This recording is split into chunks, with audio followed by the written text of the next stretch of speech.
what we want to do today is we're going back in time. So we've got our shapes, we've got our two heroes drawn. Now the danger is sometimes they can look a bit two-dimensional. They can look a bit 1994,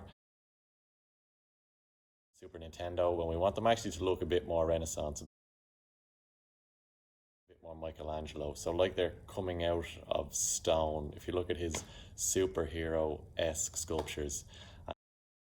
So continuing where we left off yesterday, so we had our four shapes, remember? We had our four basic shapes, our triangle, circle, Kit Kat and our square, with the great book from James Richardson on urban freehand sketching. And what we're going to do is, if you look at the female superhero over here, we're just taking a darker shade and we're just putting a few lines in on the left hand side of the body.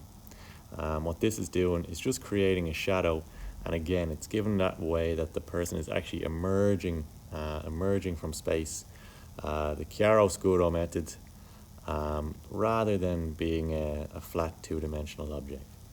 Again, just keep in mind, imagine these characters are being carved out of stone, okay? And what these little lines do is help to create that that visual, that they're fully 3D people rather than your Super Mario from 1994 on a flat plane. And again, just a slightly darker shade, a few lines on one side of the body just to highlight this three-dimensional effect. And really we can see they're starting to emerge now. The contrast between the dark and the lighter shade, they're starting to come alive.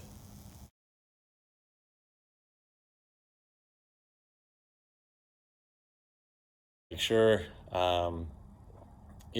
make sure to share in the description your favorite 2D images, and I want you to transform them today into a bit more Renaissance, a bit more 3D by adding the simple lines. Thanks a mil. Make sure to like and subscribe Instagram David Rooney Art, and share your 2D into 3D heroics.